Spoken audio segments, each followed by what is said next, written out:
Hola amigos, bienvenidos a Taller de Corte y Corrección, tips para mejorar tu escritura. Estoy aquí con Emilce Mancebo. Hola, Ya anduviste por el programa, ¿no? anduve, sí, Anduviste con por una naranja. una naranja, pero hoy no va a ser una naranja, va a ser un programa central, porque realmente estoy muy, pero muy complacido con el trabajo que está haciendo Emilce. Vamos a comparar una versión con la otra. Así empezaba la primera versión de un cuento nuevo de Emilce que estamos trabajando. Vamos a leerlo y presten atención porque van a ver la enorme diferencia que hay con la versión segunda y en qué consiste y por qué ese cambio. Por empezar, ya visualmente ya estamos viendo, digamos, que hay un solo párrafo. Cuando uno descubre esto, recuerda aquello de Stephen King, ¿no? Que decía, tiene que haber un aire entre los párrafos. Cuando uno lo detecta, digamos, un bloque como este, da la impresión de que va a estar en presencia de un tono informativo. Y es así, fíjense, así arrancaba el cuento antes. Ojo, arranca muy bien, en esta primera zona arranca muy bien, pero después van a ir notando un tiempo verbal, que es el pretérito imperfecto, que es el pretérito propio de los informes. Marcelo hacía tal cosa, Emilce tenía tal otra, iba a tal lugar, trabajaba en tal lado. Es como si hiciésemos una especie de narración de los usos y costumbres de los personajes. En una época en que las chicas se debatían entre parecerse a Doris Day o Audrey Hepburn, Sulpice vivía en una casona convertida en pensión, consagrada al cuidado de su madre enferma. Su padre había muerto antes de que ella dejara los pañales, o al menos eso le había contado su madre. Sin hermanos ni amigos, cuando los inquilinos no pagaban, recurría a su tía. No tenía un oficio ni se la rebuscaba para sobrevivir. Su madre la había llenado de miedos y de prejuicios y, según algunos especialistas, la había sofocado al punto de provocarle asma. Por todas estas razones, con casi 40 años todavía no había conocido la piel de un hombre ni la de una mujer. La necesidad de la carne le era ajena. Después de la muerte de su madre salía esporádicamente, más que por distraerse, por temor a estar sola en casa. Le gustaba manejar por las autopistas en noches tormentosas. En sus horas más angustiantes... ¿De qué te reís? Que es muy básico eso de le gustaba manejar por las autopistas. Bueno, de eso estamos hablando, pero no hay que pegarse tanto, porque hay una razón para que uno escriba así. Le gustaba manejar por las autopistas en noches tormentosas. En sus horas más angustiantes recorría el Bois de Boulogne varias veces. Sin embargo, le temía el tránsito de la ciudad. Nunca le había interesado París, ni el cine, ni la moda, ni el jazz, ni sentarse a tomar un café en un bistrot, pasear por la Galería de Lafayette o visitar un museo. Ni que hablar de la sordidez del Boulevard de Clichy, las prostitutas, los drogadictos, bueno, y así va haciendo una pintura, Emilce, de lo que está pasando por la cabeza del personaje. Ella no muestra, y acá está la gran diferencia que hizo, advertida precisamente de que esto, como está así, es un informe. Ahora, yo te decía, ¿por qué uno escribe así? ¿Saben por qué? Vos lo podías decir, yo te lo digo y te lo dije la vez pasada. Porque esto, Emilce lo hizo, hace 15 días hablamos de este tema y en 15 días el viraje que dio me deja recontra contento. Lo que yo le decía es esto es algo que te sirve a vos, Emilce, a vos, para poder conocer a tu personaje, pero el lector no lo precisa que se lo cuenten así. El lector lo que necesita es que se lo muestren, que se lo sugieran, pero no que se lo narren, que se lo narren. La redacción sería. Claro, es una redacción, digamos, argumental, la narración de todo lo que yo siento sobre el personaje. Esto es, por ejemplo, miren, yo tenía un conocido que era dibujante de historietas, y esto lo contamos nosotros con Nomi, no me acuerdo en cuál de los dos atreverse, si atreverse a escribir o atreverse a corregir, que es un solo libro en realidad, ¿no? No nos acordamos de eso, pero les puedo contar cómo es la anécdota.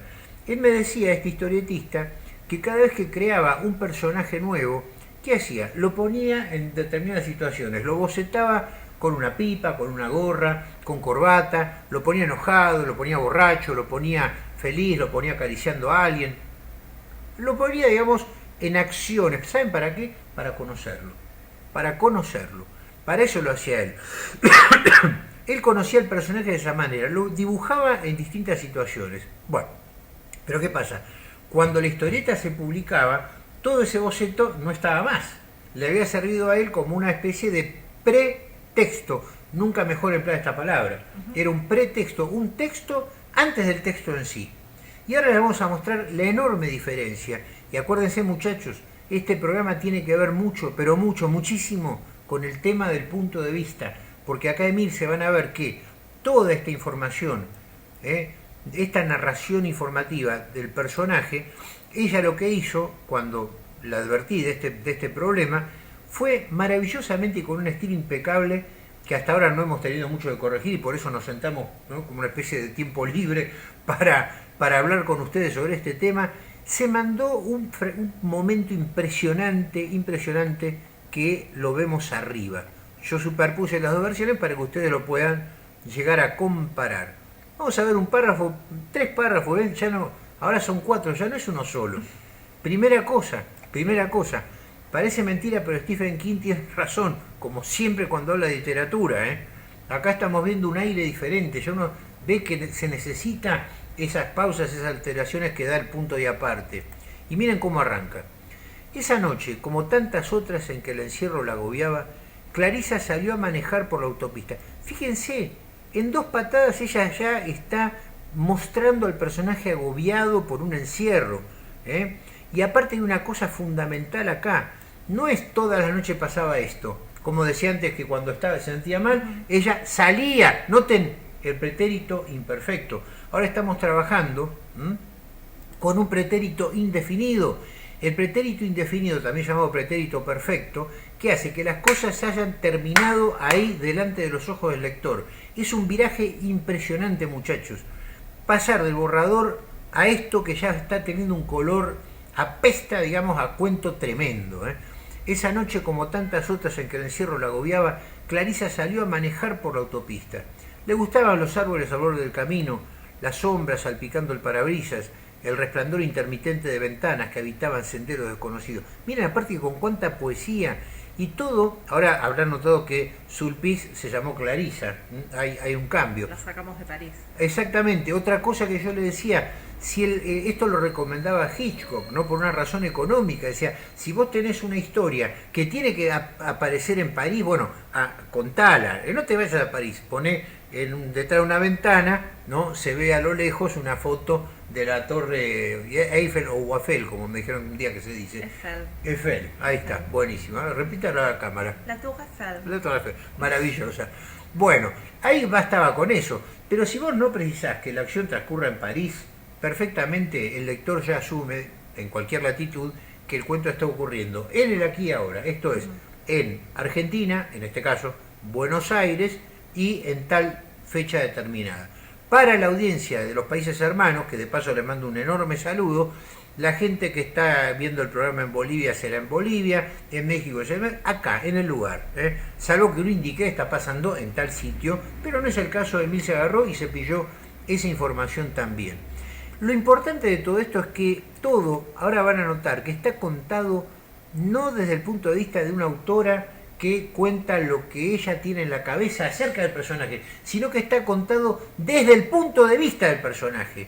Y ese es el descubrimiento sensacional. De esto venimos hablando, cómo pasar de lo informativo a lo mostrativo, a lo sugestivo, como decimos en nuestro taller, pasar de lo ideico a lo cósico, pasar de la idea a la escena. Ahora la estamos viendo a la mujer, sentimos incluso sus manos agarrando, aunque no se diga, agarrando el volante.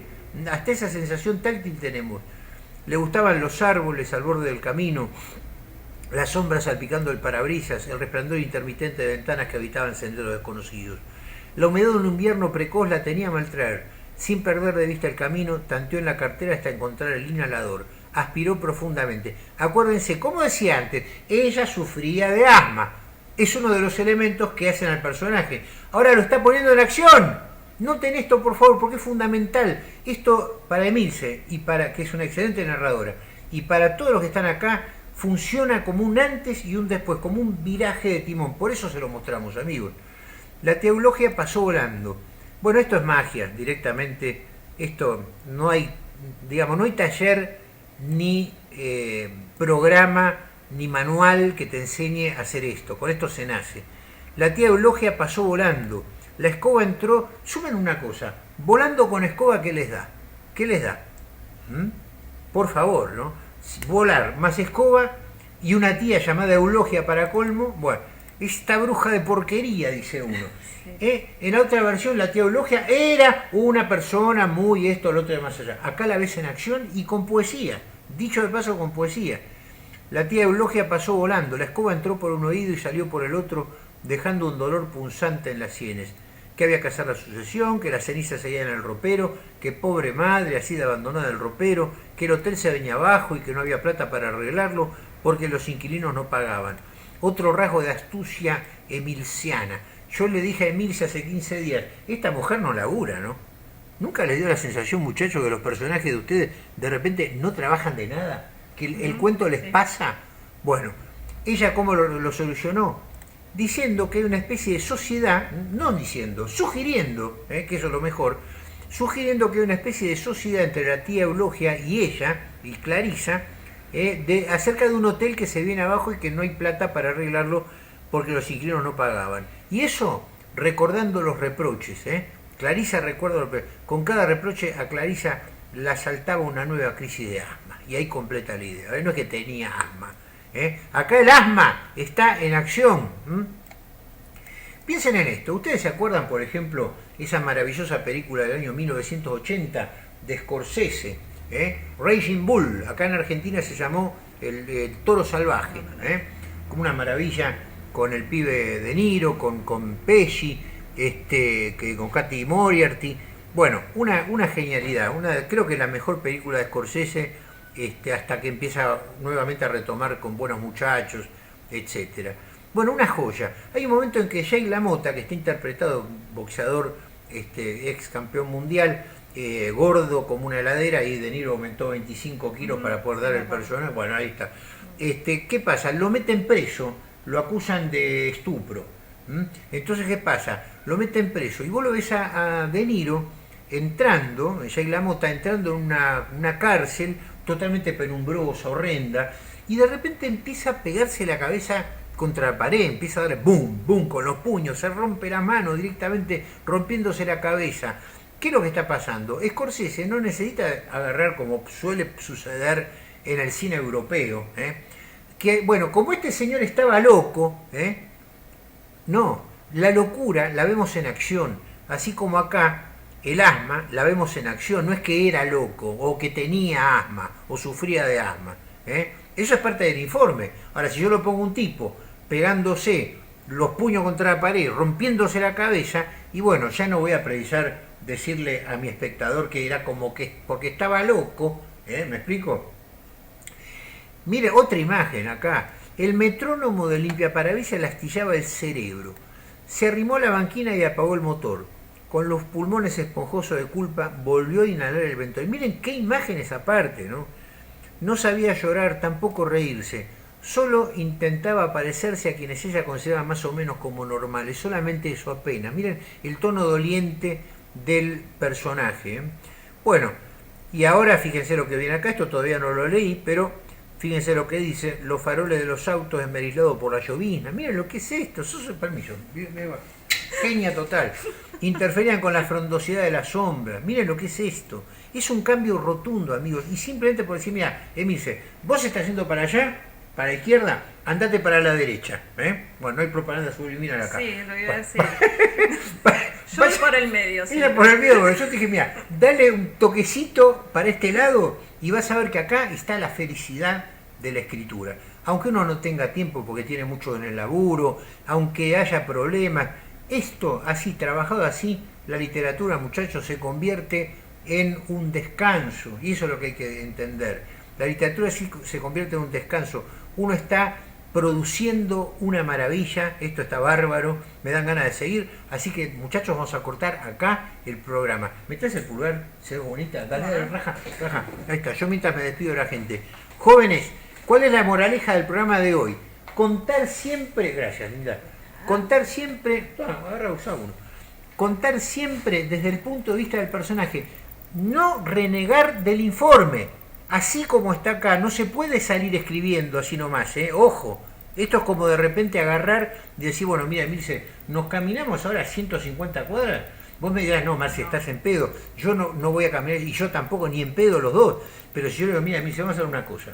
Vamos a caminar un día 10 cuadras, después otros 15, otros 20. Bueno, esas 150, ¿saben qué? Va a ser como coser y cantar, como quien dice. Va a ser mucho más fácil. Entonces, no tratar de salir acá, porque esto significaría un esfuerzo intelectual como si uno estuviese, digamos, sí, caminando 150 cuadras sin entrenamiento. Salir como hizo ella, un informe, les viene bien, háganlo. Hay otros que no, dicen, no, yo prefiero contar así desde el punto de vista del personaje, cada uno se conocerá. Pero lo cierto es que la vez pasada no teníamos literatura, teníamos una redacción. Y por más bien redactado que estuviese, seguía siendo una redacción. Pero acá has logrado meter al lector adentro del personaje, meterlo en la historia. Y eso, muchachos, amerita 50.000 pulgares arriba. Emilce, te felicito. Y la seguimos con todo en esto que es canal Taller de Corte y Corrección. Hasta pronto, amigos. Brava, salió bárbaro. ¿Sabes qué bien que le va a venir al lector?